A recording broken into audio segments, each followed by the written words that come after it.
오늘 이 시간에 주시는 살아계신 하나님의 말씀은 신약성경 마태복음 28장 18절에서 20절의 말씀입니다. 하나님 말씀 받을 때 다음 그 자리에 일으셔서 한 목소리로 합독합니다. 예수께서 나와 말씀하여 이르시되 하늘과 땅의 모든 권세를 내게 주셨으니 그러므로 너희는 가서 모든 민족을 제자로 삼아 아버지와 아들과 성령의 이름으로 세례를 베풀고 내가 너희에게 분부한 모든 것을 가르쳐 지키게 하라. 볼지어다 내가 세상 끝날까지 너희와 항상 함께 있으리라 하시니라. 아멘. 교회라는 말의 헬라 원어는 에클레시아라는 말입니다. 이 단어는 원래 밖으로라는 의미를 가진 에크라는 단어와 부르다라는 의미를 가진 칼레오라는 의미의 단어의 합성어입니다. 이 단어의 의미를 분석해 보면 그래서 세상 밖으로 불러냄을 받은 사람들이다 라고 정의할 수 있습니다.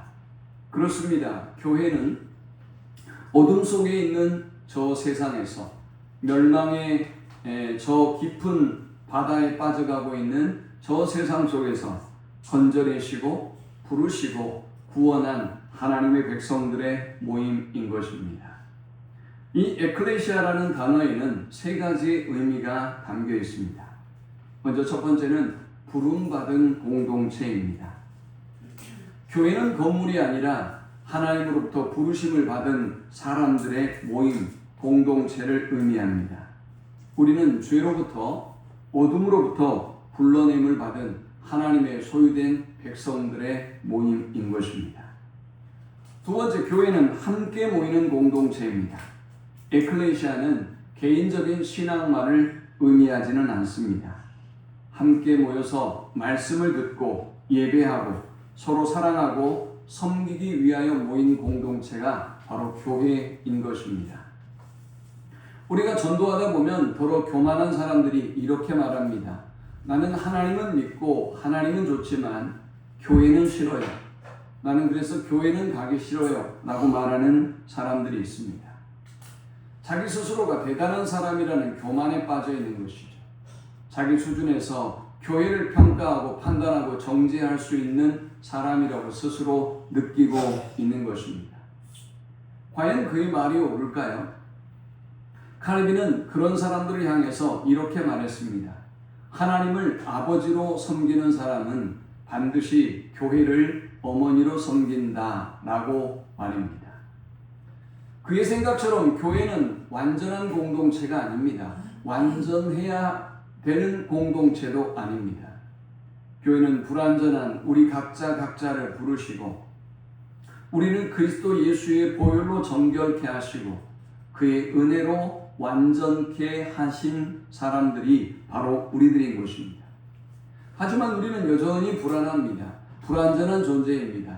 그래서 성화의 과정을 통해서 저 영화에 이르는 그 순간까지 우리는 끊임없이 모순을, 불합리함을, 연약함을, 죄성을 가지고 살아가는 사람들, 바로 그들이 교회인 것입니다.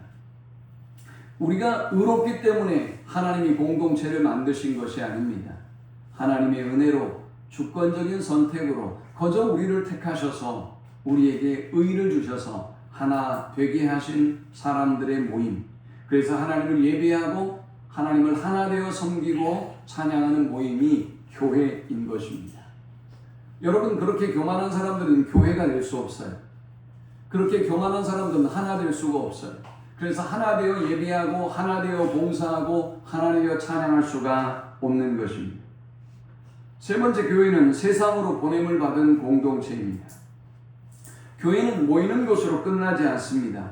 예배를 통해 은혜 받고 세상으로 흩어져서 복음을 전하며 하나님의 뜻을 이루는 삶을 사는 사람들, 바로 그들이 교회인 것입니다.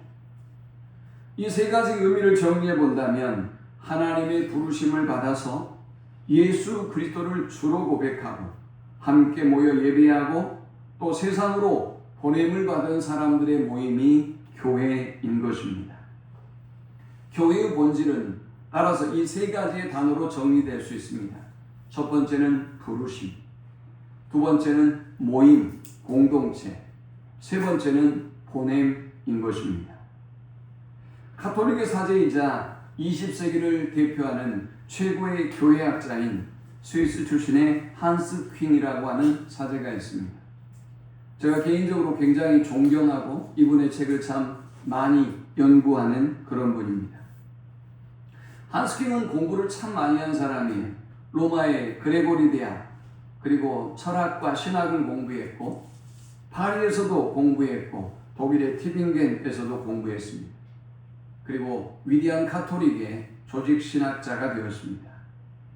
그는 교회에 대해서 이렇게 정의합니다. 교회는 하나님의 백성 전체이다. 교회의 제도와 조직은 복음과 공동체를 섬기기 위해 존재한다. 여러분에게 직분을 주시고 우리가 기관을 만드는 것은 어떤 모임의 연합과 회합을 위해서 한 것이 아니라는 것이죠. 우리는 오직 직분자를 세우고 일꾼을 세우고 조직을 만든 이유가 복음과 공동체를 섬기기 위하여 만든 것뿐이라는 것입니다. 또 성직자와 평신도의 신분적인 우열보다 은사와 직무의 차이를 강조합니다. 교회 여러 가지 직분이 있는데요. 이 여러 가지 직분은 서열을 구별하는 게 아니라는 것이죠. 복음을 전하는 직무를 위해서 은사에 따라서 이 모든 직분을 우리에게 주셨다는 것입니다. 또 그는 이야기하기를 교회는 자신을 보존하기보다 세상을 섬기고 복음을 증언해야 한다라고 얘기했습니다. 그는 하나님의 백성으로서의 교회를 에베소서 4장 11절, 12절의 말씀을 해석하면서 이렇게 우리에게 전합니다. 그가 어떤 사람은 사도로, 어떤 사람은 선지자로, 어떤 사람은 복음 전하는 자로, 어떤 사람은 목사와 교사로 삼으셨으니 이는 성도를 온전하게 하여 봉사의 일을 하게 하며 그리스도의 몸을 세우려 하십니다. 한스킹은 여기에서 하나님은 목회자를 교회를 온전케 하기 위하여 보내셨고, 그리고 목회자는 교회를 온전케 하기 위하여 보냄을 받아서 성도들을, 평신도를 세상에 보내는 일을 한다라고 했습니다.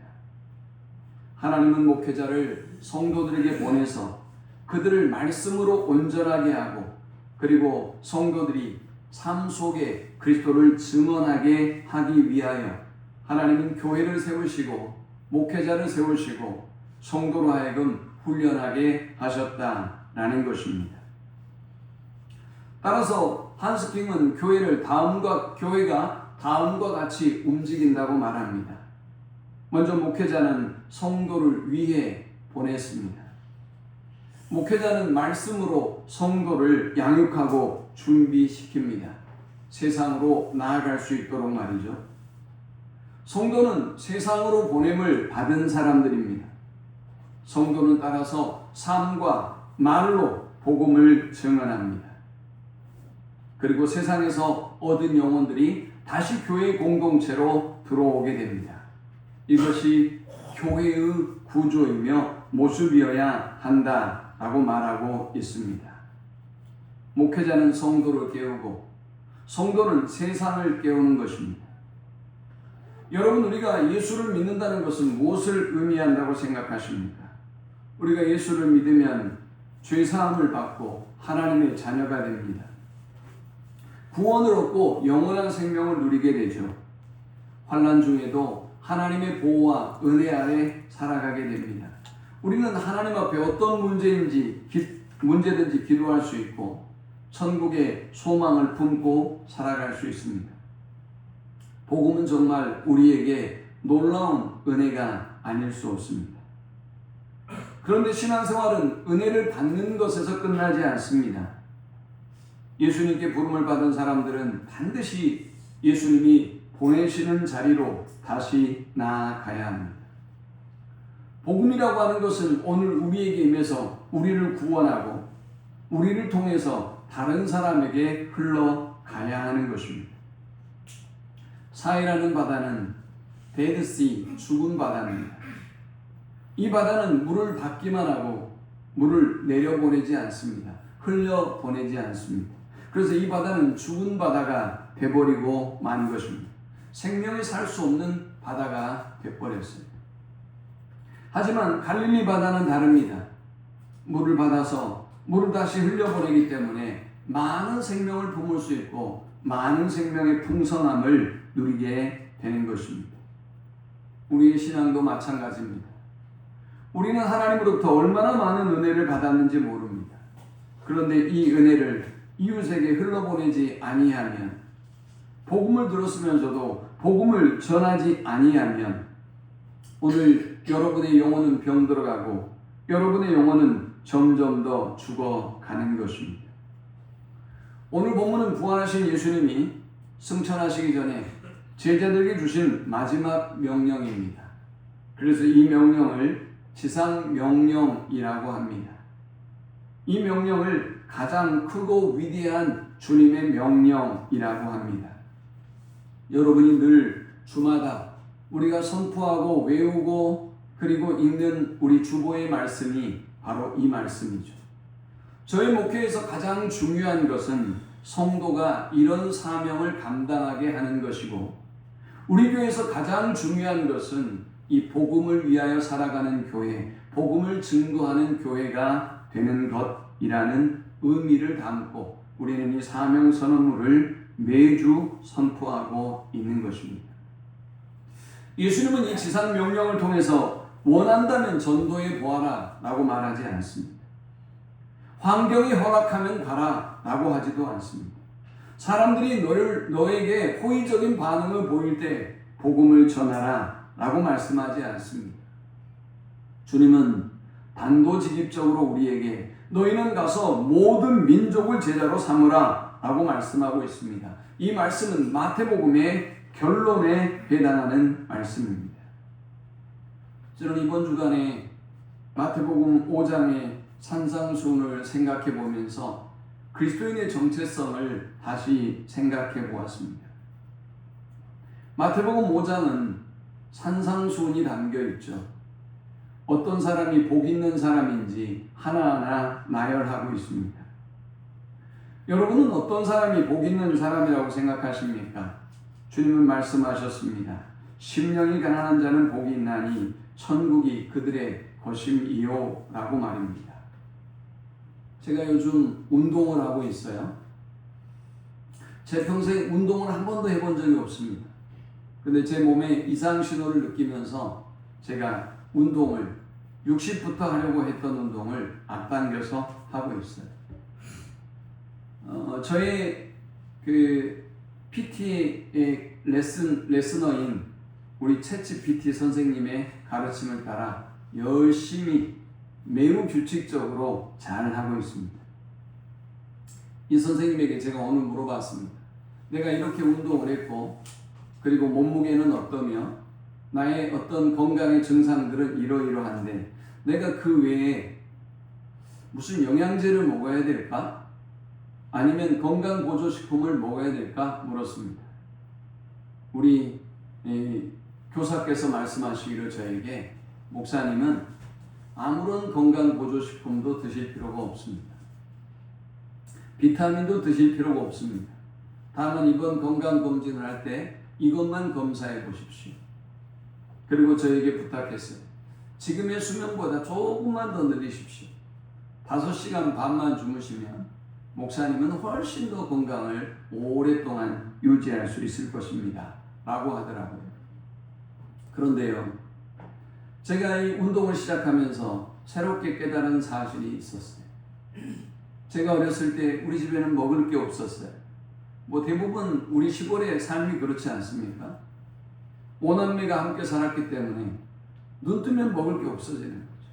뭐 그때 냉장고가 있습니까? 뭐가 있습니까? 먹고 사는 게 참 힘들지 않았습니까? 빨리 먹지 않으면 배고팠어요. 그래서 저는 뭔가 헛헛함이 있으면 채워야 된다고 생각했어요. 그리고 제가 위장병을 아주 심각하게 앓았기 때문에 제가 채워넣지 않으면 제 위벽이 산에 의해서 허물어지고 염증이 생긴다는 항상 그런 두려운 마음이 제게 있어요. 그래서 늘 채우려고 애를 썼습니다. 그리고 이제 이 나이가 되니까 몸에 이상의 신호를 제가 느끼게 됐어요.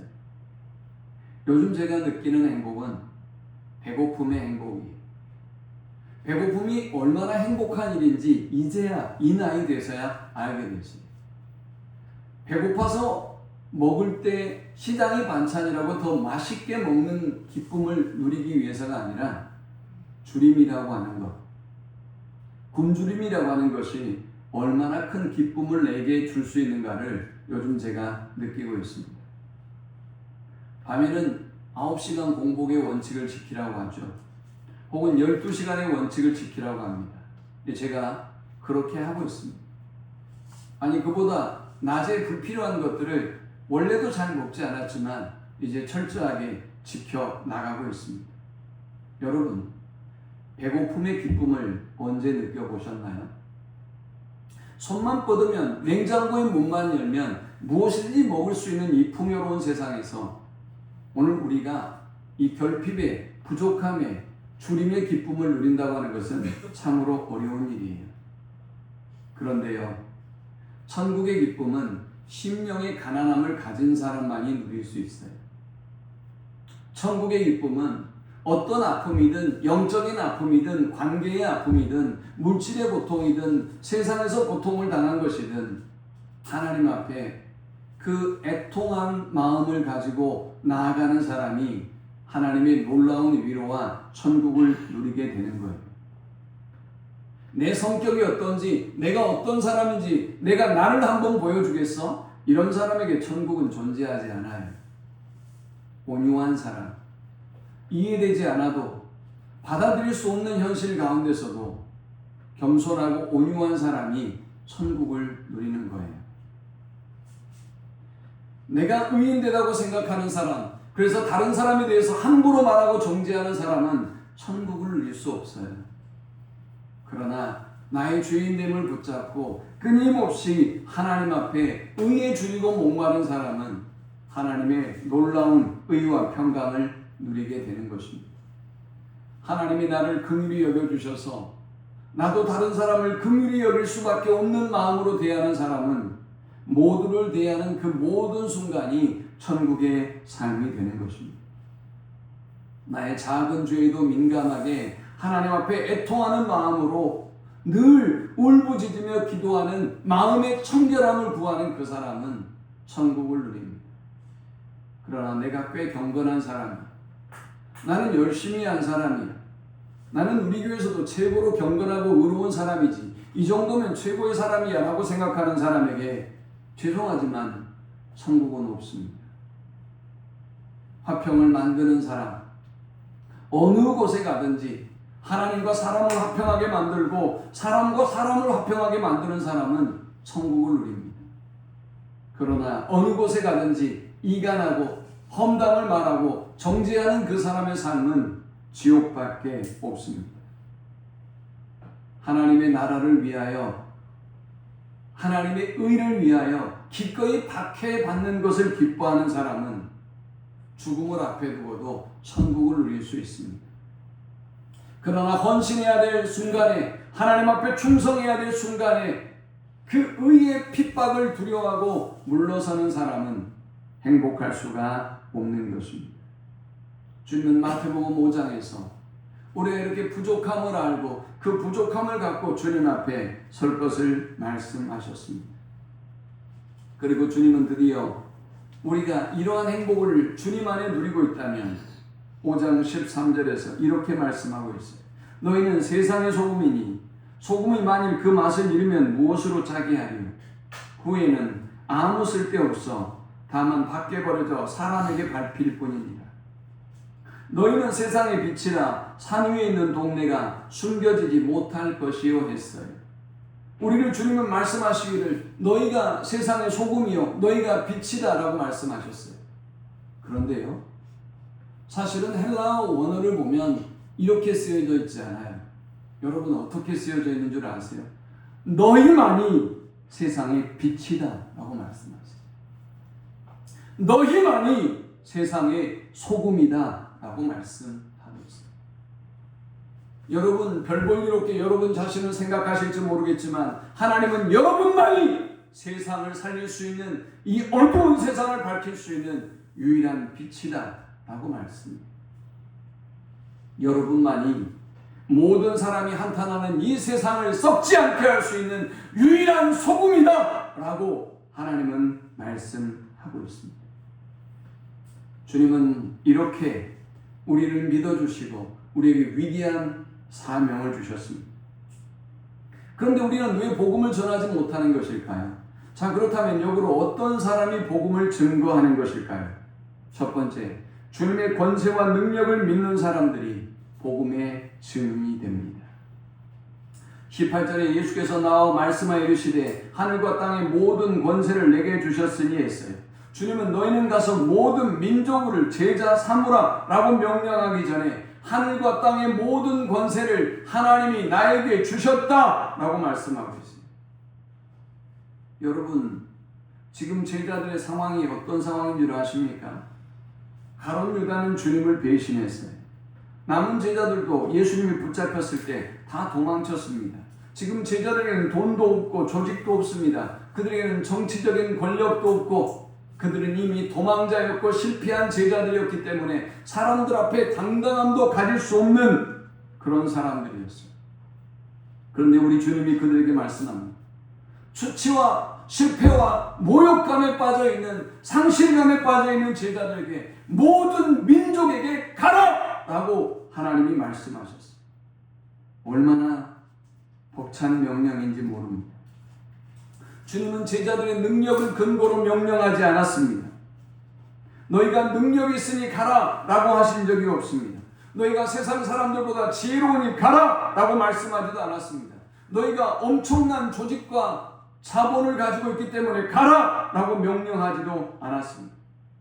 주님은 제자들에게 말씀했습니다. 하늘과 땅의 모든 권세를 내게 주셨으니 그러므로 너희는 가라 라고 말씀하셨습니다.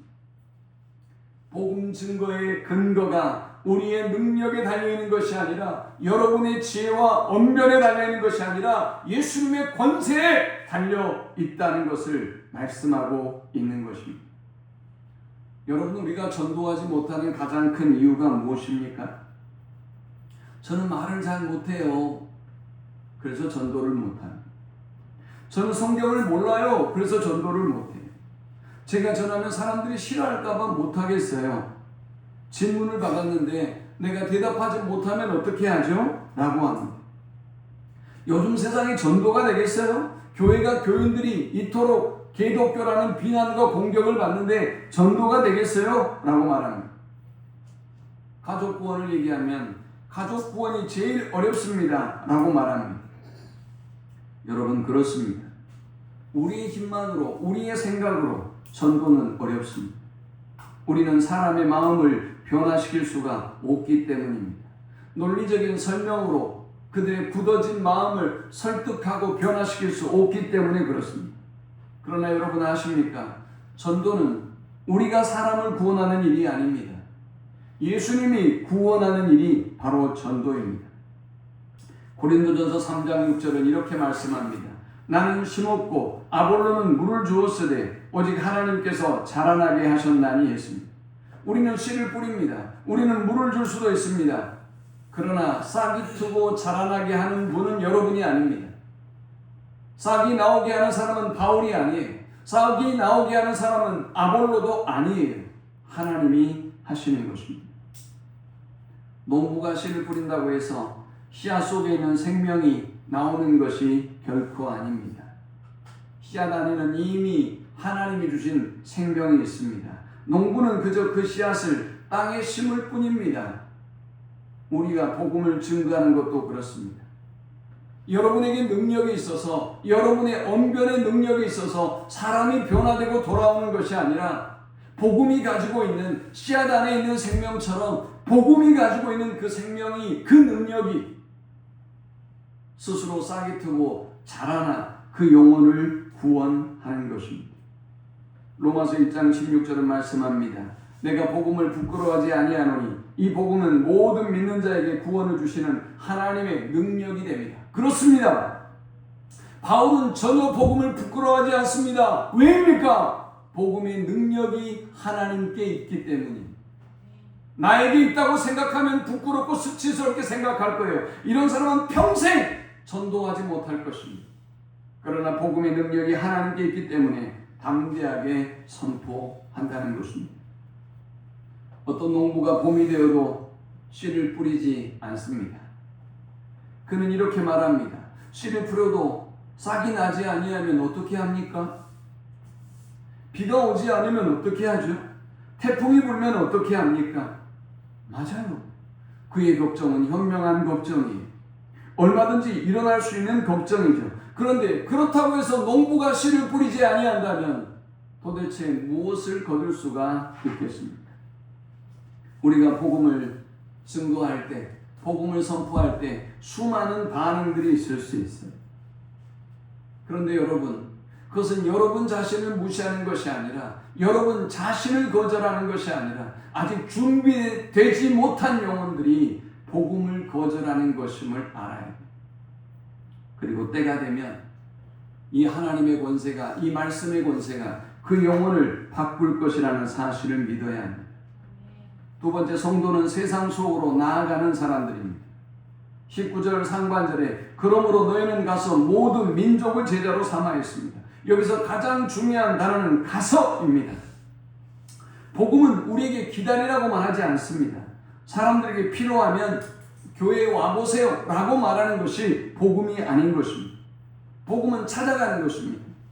그래서 우리 주님이 하늘의 영광스러운 보좌를 버리고 죄인의 몸을 입고 이 땅에 우리를 구원하기 위하여 오신 것입니다. 누가복음 19장 10절에 예수님은 말씀하셨습니다. 인자가 온 것은 잃어버린 자를 찾아 구원하려 함이니라 했습니다. 예수님은 잃어버린 사람들을 찾기 위해서 이 땅에 낮고 천한 인간의 몸을 입고 오신 것입니다. 그들을 찾아가셨습니다.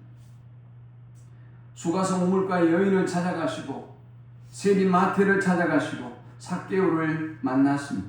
병들어 누워있는 영혼을 만나시고 귀신 들린 영혼을 만나셨습니다. 하나님은 이렇게 우리에게 가라라고 명령합니다. 여러분의 자녀들, 여러분의 가정의 구성원, 믿지 않는 사람들에게 우리는 가야 될 의무가 있습니다. 전도는 입으로만 하는 것은 아닙니다. 우리의 삶으로 시작해서 우리가 증거하는 입술로 완성되는 것이 바로 전도입니다. 삶만으로 충분하다라고 말해서는 안 됩니다. 아무리 선하게 살아도 우리가 왜 그렇게 사는지 말하지 않는다면 그 사람들은 예수님을 알 수가 없습니다. 하지만 말로만 예수님을 전하면서 삶과 복음이 다르다면 전도의 문은 막히고 말 것입니다. 그러므로 사랑하는 여러분, 오늘 주님의 그 명령을 따라 오늘 고통받는 이웃들을 돌아보고 주님의 구원이 필요한 손길을 돌아보며 그들에게 다가가십시오. 베드로전서 3장 15절은 말씀합니다. 너희 마음에 그리스도를 주로 삼아 거룩하게 하고 너희 속에 있는 소망에 관한 이유를 묻는 자에게는 대답할 것을 항상 준비하되 했습니다. 성도의 선한 삶은 복음으로 들어가는 문을 여는 것과 같습니다. 여러분의 삶이 사람들로 하여금 여러분에게 궁금증을 갖게 만들고 그들을 하나님께 인도해낼 수 있다는 사실을 우리는 기억해야 하는 것입니다. 그러면 우리는 어디로 가야 될까요? 우리가 가장 먼저 가야 할 곳은 다름 아닌 우리의 가정입니다. 우리의 가정에 믿지 않는 영혼들을 품고 기도하고 그들을 주께 인도하는 것이 우리에게 주신 하나님의 지상 명령입니다. 세 번째, 주님은 우리가 전도를 넘어 제자 삼기 원하십니다. 19절에 보니까 그러므로 너희는 가서 모든 민족을 제자로 삼아 라고 했습니다. 주님은 단순히 많은 사람을 모으라라고 하지 않았어요. 교회를 부흥시키라라고 하지 않았어요. 교회 건물을 크게 지으라라고도 하지 않았습니다. 사람들에게 종교적인 호감을 갖게 하라 라고 말씀하신 것도 아닙니다. 제자 삼으라 라고 하는 분명한 목표를 주셨습니다. 복음을 전하는 사람은 그 다른 우리가 전도하는 그 사람이 복음을 전하는 또 다른 제자가 되도록 우리는 그들을 세워야 하는 것입니다. 성도들이 제자와 나는 서로 다른 사람이야 라고 생각하는 경우가 더러 있습니다. 나는 주님의 제자가 될 필요가 없어. 특별한 사람, 특별한 직분을 가진 사람, 특별한 열심을 가진 사람이 제자가 되지 라고 생각하는 사람들이 있습니다. 천만의 말씀입니다. 예수님을 믿는다는 것은 제자가 된다는 것을 의미합니다. 여기서 제자는 단순히 선생님의 말씀을 듣는 사람이 아닙니다. 선생님의 삶을 따라 사는 사람을 제자라고 합니다. 제자는 결코 지식만 배우는 삶이 아니라 삶의 방향을 바꾸는 사람이 제자인 것입니다. 사랑하는 여러분, 오늘 저와 여러분에게 하나님이 수많은 사람들을 붙여주셨습니다. 그리고 그들을 오늘 교회로만 인도해내는 것이 아니라 그들을 제자 삼아야 한다라고 말씀하셨습니다. 그들에게 성경의 지식만을 가르치는 것이 아니라 그리스도를 따르는 사람으로 세울 것을 명령합니다. 여러분의 자녀들을, 여러분의 형제들을, 여러분의 부모들을 그리스도께 인도하고 제자 삼는 것이 오늘 우리의 사명인 것입니다. 체코에 마사리크라고 하는 대학이 있습니다. 이 대학에서 종교실험연구소라고 하는 연구소에서 연구하는 이 학자들이 이번 1월에 2020년 1월에 굉장한 센세이션을 일으키는 연구 논문을 발표했습니다. 이 팀은 미국에서 11년 동안 추적 연구 수행되었던 전국 청소년과 종교 연구라고 하는 이 자료를 분석하면서 신앙에 관해서 놀라운 결과를 재분석해서 발표했습니다. 조사의 시작은 2002년이었고 조사의 대상은 미국 청소년들이었습니다. 약 추적을 10년에서 11년 동안 했습니다. 원자료의 규모가 어느 정도냐? 3,000명을 조사했습니다. 최종 분석의 대상은 처음 조사했을 때 자신을 기독교인이라고 밝혔던 사람이 2,832명이었는데 이 사람들이 신앙을 계속해서 가지고 있는 때와 가지고 있는 경우와 그렇지 않는 경우를 분석해 보았습니다. 첫 번째는요, 미국에서 이들을 연구하면서 첫 번째 내린 결론이 무엇이었는가 하면 사람들은 경제적으로 부유해지면 믿음을 떠나게 된다. 그래서 이 청소년들을 조사해 보니까 11%가 꽤 어떤 부유한 환경에서 하나님을 떠났음을 보았습니다. 그런데 어렵고 힘든 환경 속에 있었던 청소년들 중에는 5%밖에 하나님을 떠나지 않았습니다. 경제력에 관해서 실존적 불안함을 느끼는 사람들이 더욱더 바른 믿음 안에 서 있다는 것을 발견하게 된 것이죠. 그런데요, 이번에 마사리크 대학에서 이 자료를 토대로 해서 새로운 발표를 합니다. 이 자녀들에게 믿음에 관해서 가장 큰 영향을 끼치는 것은 다름 아닌 신뢰를 높이는 행동이다 라는 것을 결론 짓게 되었습니다. 얼마든지 부모는 자녀에게 이렇게 말할 수 있어요. 우리 모든 성도들 이렇게 말하지 않겠어요? 삶에서 가장 중요한 것이 하나님이야. 예배가 가장 중요해. 기도해야 한다. 말씀대로 살아야 된다. 라고 여러분이 권면하고 아이들에게 가르치죠. 근데 놀랍게도 이 가르침은 자녀들에게 믿음을 심어주지 못했어요. 그러면 여러분, 이들에게 바른 믿음을 심어준 것이 무엇인 줄 아십니까? 부모가 하나님을 경외하고 섬기는 일에 노력을 투자하고 있는가, 진심인가 아닌가가 자녀들의 믿음을 유지하고 신실하게 나아가게 하는가 그렇지 않는가에 결정적인 영향을 끼친다는 것을 밝혔습니다. 자녀들이 여러분에게 무엇을 보느냐? 그 연구는 이렇게 밝혔어요. 시간을 들이는 것을 보며 무엇이 중요한지 배운다. 물질을 들이는 것을 보며 무엇을 가치 있게 여기는지 배운다. 어려움 속에서 기도하는 모습을 보며 하나님을 얼마나 신뢰하는지 배우게 된다. 정직을 위해 부모가 손해를 감수하는 모습을 보며 말씀의 권위를 배운다. 잘못했을 때 회개하고 사과하는 모습을 보며 복음의 신실성을 배운다.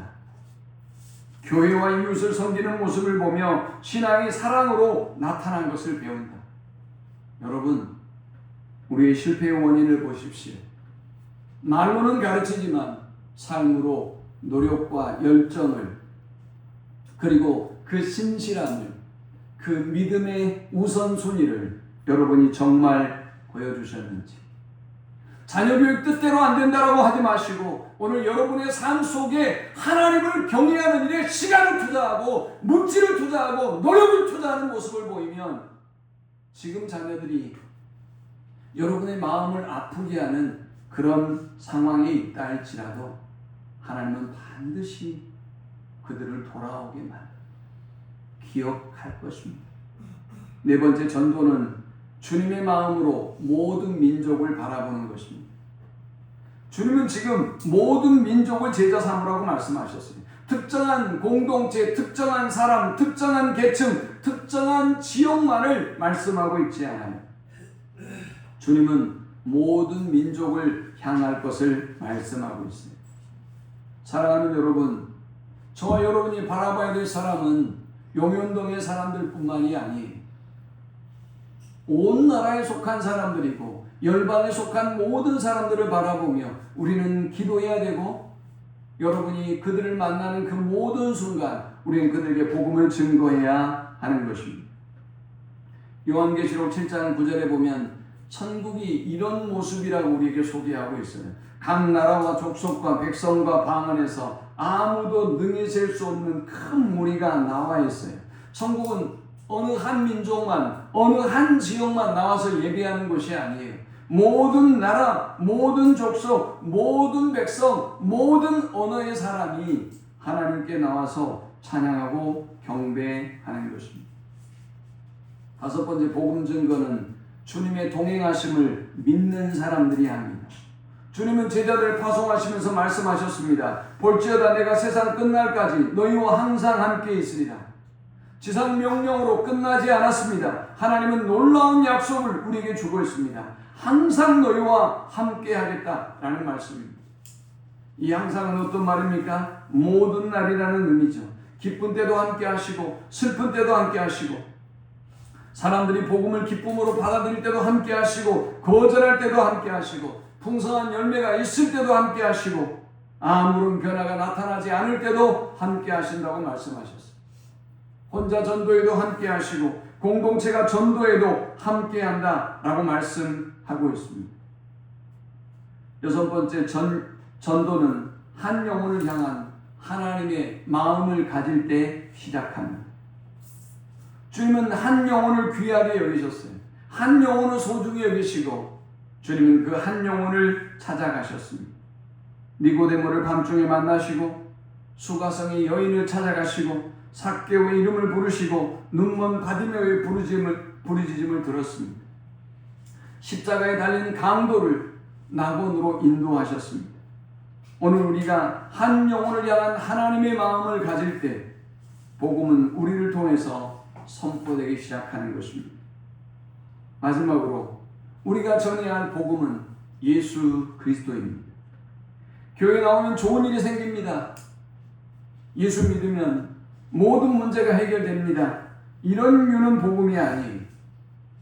복음은 예수 그리스도를 증거하는 것입니다.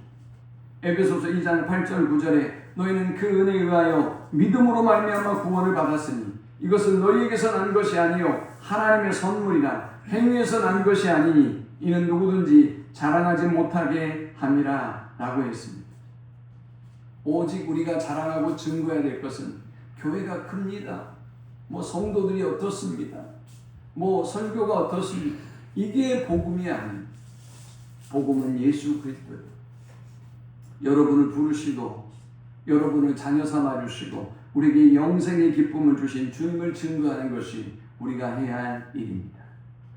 자, 이제 끝으로 그럼 이제 우리는 어떻게 이 지상 명령에 순종해야 될까요? 첫 번째, 영혼 구원을 위하여, 교회 부흥을 위하여 기도하지 마세요. 거짓말이에요. 여러분이 전도할 한 영혼을 정하세요. 그냥 관계없는 사람이 아니라 그냥 쓸데없는, 나하고 상관없는 청소부, 우유 배달하는 사람, 배달부 이런 정도가 아니라 그 한 영혼을 주님의 눈으로 바라보시고 그 한 영혼을 정하십시오. 두 번째, 매일 그 영혼을 위해 기도하십시오. 세 번째, 진심으로 관계를 맺고 사랑으로 섬기십시오. 관계하고 섬기십시오. 그리고 적절한 때가 되었다고 느껴질 때 복음을 증거하십시오. 그리고 마지막으로 공동체와 함께 그 영혼을 위하여 기도하고 공동체와 함께 그 영혼을 돌보십시오. 교회는 하나님의 은혜로 부름을 입은 사람들의 모임입니다. 교회는 하나 되어 하나님을 경외하고 예배하는 공동체입니다. 교회는 여기에서 머무는 것이 아니라 유대와 사마리아와 땅끝까지 주님이 보내시는 모든 사람, 모든 장소에서, 여러분의 직장에서, 가정에서, 여러분이 만나는 지역에서, 공동체에서 복음을 증거하는 것입니다. 이 주님의 지상명령을 소중히 여기고 가장 귀한 것으로 여기고 여러분의 존재의 이유로 삼고 어느 곳에 있든지 복음을 증거하는 일에 힘쓰는 우리 모두가 되실 수 있기를 축원합니다. 우리 함께 기도합시다.